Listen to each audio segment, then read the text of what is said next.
3월이 뱃속의 아이 아비가 누구냐? 내년 봄에 혼례를 올려주마. 잡히기만 해봐라! 아랫도리를 작두로 싹둑 잘라 돼지 여물통에 던져버릴 테니! 구독과 좋아요 그리고 알람 설정 부탁드립니다. 재미있고도 좋은 글로 보답하겠습니다. 박정승 댁에 먹구름이 몰려왔다. 그 정정하던 안방마님이 빙판에 넘어져 꼼짝 못하고 안방에 들어놓은 것이다.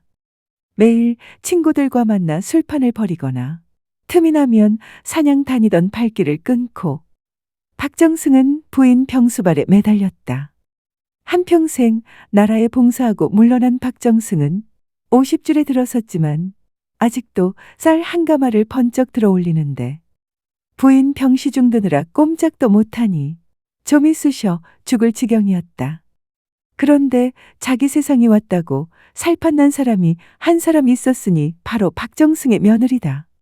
잔소리 심하던 시어머니가 들어누웠으니 집안은 그야말로 며느리 욕천댁의 동무대가 되었다. 입 무거운 시아버지 박정승은 안채일에 일절 간섭하지 않는 성미였고 친정에서부터 데리고 온 몸종 3월이 입속에 혀처럼 굴러다녔으니 부러울 게 없었다. 한 가지 아쉬운 것이 있다면 묵과에 급제한 남편이 멀리 함경도 변방 수비대로 떠나 있다는 점이었다. 엉치뼈의 금이가 일어나 앉지도 못하는 시어머니는 두 해째 누워있으면서 엉덩이에 욕창이 생겼다. 그동안 모든 일을 떠맡고 안방에 늘 붙어있는 사람은 박정승과 며느리의 몸종 3월이뿐이었다. 그러던 어느 날이었다. 며느리 옥천댁이 모처럼 약사발을 들고 시어머니 방에 들어왔다. 어머님, 약 드십시오. 그런데 문을 열자마자 얼굴이 일그러졌다. 욕창에서 나는 지독한 냄새 때문이었다. 옥천댁이 코를 막았다.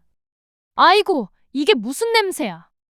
그러더니 그 자리에서 구역질했고 손에 들고 있던 약사발까지 놓쳤다. 약물이 그대로 시어머니의 이불과 옷에 쏟아졌고 그 모습을 보고 놀란 3월이 달려왔다. 달려와서는 혼자서 마나님의 옷을 벗기고 몸을 닦고 이불을 갈았다. 한여름이라 땀이 비오듯 쏟아졌는데 일은 자기가 저질러 놓고 모르쇠 마루 끝에 앉아 부채질하던 며느리 옥천댁이 말했다. 사모라, 다 끝나면 내 방에 조금 와라. 요즘 내 얼굴이 좀 탔다. 얼굴에 바르게 참외 껍질을 얇게 저며 가져오너라. 순간 그 모습을 말없이 바라보고 있던 박정승의 눈썹이 꿈틀했다. 하지만 아무 말도 하지 않았다. 그날 밤이었다. 3월이 우물가에서 빨래하고 있는데 박정승이 다가와서 말을 걸었다. 사모라, 놀란 3월이 화들짝 놀라 일어섰다. 예, 대감마님. 오늘 고생이 많았다. 제가 할 일인걸요. 내가 할 일이 어디까지냐? 그 말에 3월은 대답하지 못했다. 박정승이 말했다. 몸종이라고 해서 몸까지 새로 만든 것은 아니다. 힘들면 힘들다고 말해라. 예, 그렇게 하겠습니다. 하지만 대답만 그렇게 했을 뿐 한 번도 힘들다는 내색을 하지 않았다. 가만히 지켜보고 있던 박정승은 이때부터 남다른 관심을 가지고 3월을 유심히 보게 되었다. 욕창 때문에 밤새 안방마님이 신음하면 3월은 잠 한숨 자지 않고 그 곁을 지키고 부채질을 했다. 안방마님은 정신이 맑은 날이면 3월의 손을 잡았다. 3월아, 예, 마님. 내 며느리보다 내가 낫구나. 마님, 그런 말씀 마십시오. 내가 다 안다. 어느 날에는 마나님이 3월의 손을 박정승의 손 위에 얹으며 말했다. 영감, 왜 그러오? 내가 먼저 가면 이 아이를 내쫓지 마시오. 무슨 소리를 하는 게요? 영감 뒤를 봐주겠다고 약속하세요. 박정승은 마지못해 고개를 끄덕였다. 알았소. 내 그렇게 하리다. 그의 가을이었다. 며칠 동안 밤낮으로 안방마님의 열이 떨어지지 않았다. 3월은 사흘 밤낮을 거의 뜬 눈으로 지켰다. 그러다 새벽녘에 툇마루에서 그대로 쓰러졌다. 그 광경을 박정승이 발견하여 업어서 방에 데려다 눕혔다. 의원이 다녀간 뒤 박정승은 죽을 끓여 직접 가져다 주었다. 먹어라. 대감마님께서 어찌 사람 살리는데 대감이 따로 있고 몸종이 따로 있느냐? 3월의 눈에서 눈물이 흘렀다. 그날 이후 두 사람 사이에는 말로 설명하기 어려운 감정이 생겼다. 그렇다고 박정승이 병든 아내를 버린 것도 아니었고 두 사람이 남몰래 불륜을 저지른 것도 아니었다. 묘하게 상황이 불가항력이라고 해야 할까. 어찌할 수 없게 흘러갔을 뿐이었다. 그리고 몇 달 뒤 3월이 부엌에서 생선을 굽다가 갑자기 입을 막고 밖으로 뛰어나가더니 장독대 뒤편으로 달려가 쓴 물을 토해냈다. 마침 지나가던 옥천댁이 매서운 눈초리로 그 모습을 낚아채듯 노려보았다. 그날 밤 옥천댁은 3월을 방으로 불렀다. 3월아, 예, 너 아이 가졌지? 3월의 얼굴이 하얗게 질렸다. 아닙니다. 나를 감히 속이려고? 옥천댁이 3월의 턱을 잡아 올렸다. 아이 아비가 누구냐?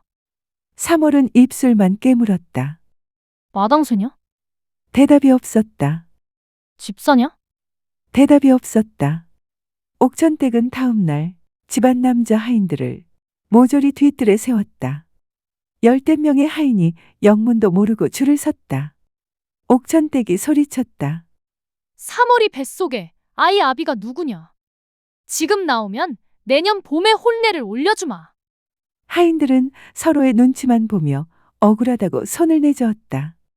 일이 뜻대로 풀리지 않자 옥천댁의 목소리가 앙칼지게 찢어졌다.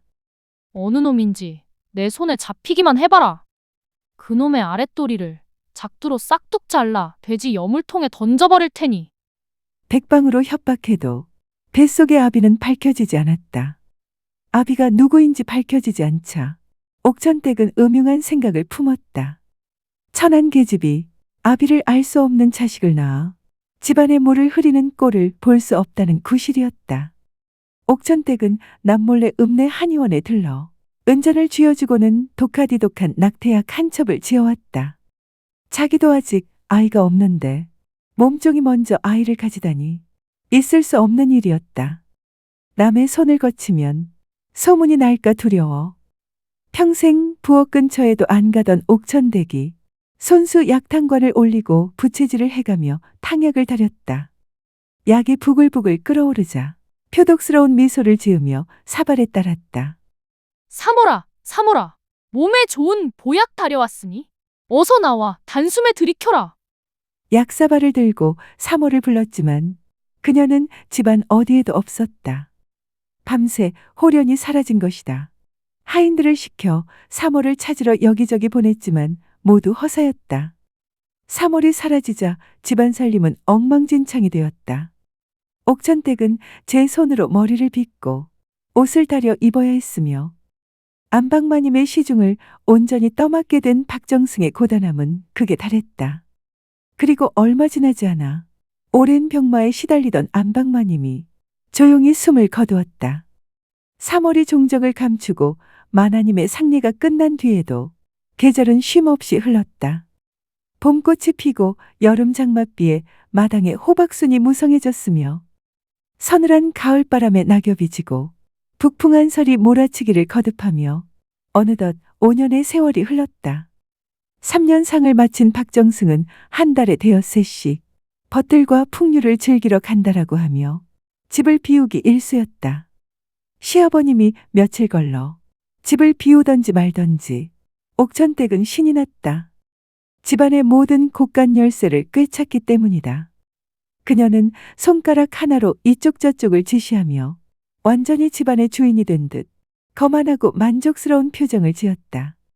예전에 3월을 부리던 때보다 생활은 더욱 호사스러워졌다. 눈부시게 상서로운 첫눈이 소복소복 내리던 어느 겨울날 아침이었다. 박정승 댁 소슬 대문 앞으로 화려한 비단으로 꾸며진 가마 한 채가 웅장하게 들어섰다. 앞뒤로 무사들이 호위하고 하인들이 진보다리를 메고 따르는 품새가 고관대작의 행차 못지않았다. 웬 가마인가 싶어 하인 하녀들과 새댁이 모두 나와 낯선 가마를 에워쌌다. 그러자 가마의 비단 휘장이 스르르 거치며 한 여인이 모습을 드러냈다. 눈이 부시도록 고운 옥색 비단 치마 저고리에 모피 목도리를 두르고 머리에는 옥비녀를 꽂은 여인은 기품이 넘쳐 흘렀다. 그 여인의 손을 잡고 내린 대여섯 살배기 사내아이는 이목구비가 박정승을 붕어빵처럼 쏙 빼닮았다. 옥천댁은 여인의 얼굴을 본 순간 심장이 덜컥 내려앉았다. 사머리? 5년 전 낙태약을 피해 도망쳤던 몸종 사월이었다. 박정승이 사랑방에서 나오자 사월의 손을 잡고 있던 아이가 두 손을 모으고 깊숙이 허리를 숙였다. 아버님, 소자 어머니를 모시고 무탈하게 당도하였습니다. 박정승의 굳은 입가에 부드럽고 인자한 미소가 번졌다. 정승은 아이의 머리를 쓰다듬고는 옆에서 넋이 나간 채 굳어있는 옥천댁을 가리켰다. 오냐, 내 아들아. 저기 서 있는 내 형수에게도 인사하거라. 아이는 총명한 눈망울을 굴리며 옥천댁에게 공손히 배례했다. 형수님, 처음 뵙겠습니다. 형수. 아버님, 이게 대체 무슨 날벼락 같은 말입니까? 사시나무 떨듯 떨며 비명을 지르는 옥천댁을 향해 박정승이 쩌렁쩌렁한 목소리로 외쳤다. 아무 소리 마라. 사머리는 지난 5년간 충청도 별장에서 내 아이를 낳아 훌륭히 키워낸 나의 부인이다. 오늘부로 비록 구실이긴 하지만 소실이 아니라 정실 부인이고 또 너의 새 시어머니도 되니 가문의 법도에 따라 털끝만큼 어긋남도 없이 깎듯이 모시도록 해라. 옥천댁의 머릿속이 하얘졌다. 3월의 뱃속에 있던 씨앗은 마당쇠도 칠복이도 아닌 바로 시아버지 박정승의 씨앗이었던 것이다. 온갖 구박을 받던 천하디천한 몸종이 하루아침에 하늘 같은 시어머니로 돌아온 셈이었다. 네, 아버님. 하면서 새댁이 쩔쩔매는데 3월이 꼿꼿이 서서 한마디 했다. 범이야. 옥천댁이 제 귀를 의심하며 멍하니 고개를 들자 3월이 무표정하게 말을 이었다. 바깥바람이 차서 목이 몹시 마르구나. 따뜻한 물 한 그릇 떠오너라. 기가 막힌 새댁이 뒤돌아보자 박정승이 새댁에게 일갈했다. 너를 보고 하는 소리야. 옥천댁이 억울하다는 듯 시아버지를 쳐다보자 박정승이 눈을 부릅뜨며 마당이 쩌렁쩌렁 울리도록 소리쳤다. 귀가 먹었느냐? 내 시어머님께서 너더러 물을 떠오라 하지 않으시느냐? 네. 어머님, 당장 떠오겠습니다. 옥천댁은 치맛자락을 밟고 넘어질 뻔하며 부엌으로 내달렸다. 후들거리는 두 다리는 마치 독한 안동소주를 병채로 들이킨 취객처럼 갈짓자를 그리고 있었다. 뒤편에서는 새로 들어온 안방마님 사머리와 박정승 그리고 어린 도령의 웃음소리가 첫눈 내리는 마당 가득 통쾌하게 울려 퍼지고 있었다. 사머리 안방을 차지하고 들어앉은 첫날 저녁 박정승이 며느리에게 곶간 열쇠꾸러미를 가져오라 일렀다. 새댁이 손을 벌벌 떨며 열쇠꾸러미를 내밀자 사머리 대신 어린 아들이 받았다. 형수님, 이제부터 곶간은 어머님과 제가 관리하겠습니다. 형수님은 그동안 고생 많으셨으니 이제부터는 편히 쉬셔도 됩니다. 편히 쉬라는 말이 이토록 서운하게 들릴 줄이야. 옥천댁은 그날 밤 예전에 사월이 쓰던 방으로 짐을 옮겼다. 새댁 아니 이제는 그저 며느리로 불리게 된 옥천댁은 그날 밤 밤새 뒤척이며 한숨도 자지 못했다. 이튿날 새벽 사월이 옥천댁을 불렀다. 범이야. 시아버님 진지상 제대로 좀 받아오. 어제부터 입맛이 통 없으시다는구나.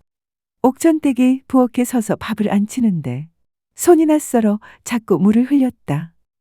30여 년 동안 밥 한 번 지어본 적 없는 손이었다. 그해 봄 큰아들이 임기를 마치고 귀향했다. 귀향한 첫째 아들이 처음으로 어린 이복 동생과 마주했다. 어린 동생이 두 손을 모아 공손히 형에게 절했다. 아이가 아버지 박정승을 너무 닮아 첫째 아들의 얼굴에 웃음과 놀라움이 동시에 번졌다. 집으로 돌아오자마자 큰아들은 새 임지로 아내를 데리고 갔으면 하고 청했고 박정승은 쾌히 허락했다. 새 안주인 3월은 직접 하녀들과 함께 큰아들 부부가 가져갈 이불, 그릇, 옷감, 세간살이를 점검했다.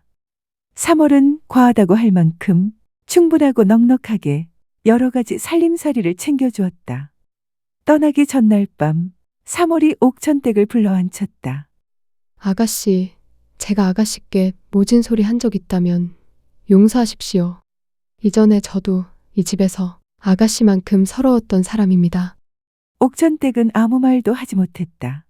그저 3월의 얼굴을 바라보았을 뿐이다. 작은 등잔불과 창밖의 봄밤 달빛이 부드럽게 비치며 두 사람 사이에 오래된 묵은 감정이 풀리기 시작했다. 다음 날 아침, 앞선 신랑이 말을 타고 그 뒤를 쫓아 옥천댁이 탄 가마가 대문을 나섰다. 3월이 대문 앞까지 나와 배웅하며 어린 아들에게 손을 흔들게 했다. 형님, 형수님, 안녕히 가세요. 가마 안에서 옥천댁은 오랜만에 조용히 그리고 소리 없이 울었다.